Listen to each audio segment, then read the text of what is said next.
ملګرو زموږ او تاسو هنرمندان خصوصا د پښتنو ټولنو هنرمندان اکثریت یې په دې وروستیو کې وژړل او د خلکو نه یې سختې ګیلې وکړې. د کوزې پښتونخوا د پښتو ډرامو مشهور اداکار سید رحمان چینو په ټي وي او میډیا راښکاره شو او په ژړوني غږ یې وویل چې ما سره هیڅوک مرسته نه کوي، او همدارنګه ډېر نور هنرمندان راښکاره شول چې ځینو یې خټې کولې او چا به منډۍ کې کار کاوه له مجبوریته. ملګرو څو ورځې وړاندې په ټلویزیون منګل هم زړه تش کړ، ویې ژړل. پرون راهیسې په ټولنیزو رسنیو کې د استاد ګل زمان ویډیو لاس په لاس کیږي چې دی په هغه ویډیو کې ژاړي. ملګرو زموږ ټیم دا وانګېرله چې د استاد هغه ویډیو په باره کې چې دی پکې ژاړي او د هغه د ژوند په هکله یوه لنډه ویډیو جوړه کړي چې اصلي حقیقت او راز څه ده. نو تاسو دا ویډیو تر اخره وګورئ او ځان د ټولو حقیقتونو نه خبر کړئ. درنو لیدونکو او مینوالو السلام علیکم، وخت مو پخیر.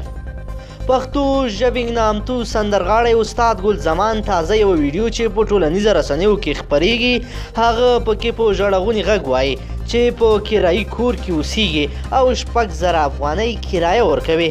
استاد ګل زمان چې د آریانا ټلویزیون د بنډار له نجیبې سره خپرونې کې میلمه و، هغه په خپلو خبرو کې ویل چې د نړۍ ډیرو هیوادونو ته تللی دی خو له افغانستان سره ځانګړې مینه لري. دا یې هیواد دی او په خپله خاوره کې به ښخیږي. هغه وایي چې هیڅ چیرته هم دا خبره په زړه کې نه ده راغلې چې په کوم پردي هیواد کې دې پناه واخلي، ځکه چې له خپل هیواد لرې نشي پاتې کېدلی.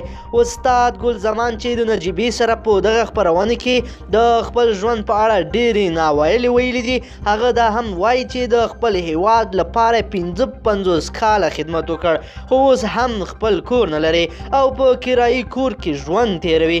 نوموړی همدا راز له ولسمشر غني څخه غوښتنه کوي چې باید هغه ته یو کور ورکړل شي، ځکه کله په یو کور کې وي او کله په بل کور کې وي. هغه وایي چې زه په خلکو ژوندی یم او ولسمشر دې زما د کور غم وکړي. استاد ګل زمان وایي چې ولسمشر غني هغه خلکو ته جایزې لیږي چې له هیواده بهر دي، خو ګل زمان چې په خپل هیواد کې ناست دی او ان یو کور هم نه لري د هغه هیڅوک هم پوښتنه نه کوي. استاد ګل زمان چې د افغانستان د اصیلې موسیقۍ یوه مشهوره څیره ده او سلګونه سندرې ویلي دي او د موسیقۍ په اسمان کې یو ځلنده ستوری ده، هغه په ډیرو نړیوالو فیسټیوالونو کې هم برخه اخیستې ده او همداراز د نورو لقبونو ترڅنګ د هغه استاد لقب هم ګټلی دی. هغه چې د پښتو محلي موسیقۍ ته ژوند بخلی دی اوس په خپله په ډېر سخت حالت کې ژوند تیروي او له افغان حکومته ګیله کوي چې د هغه هیڅ پوښتنه نه ده کړې.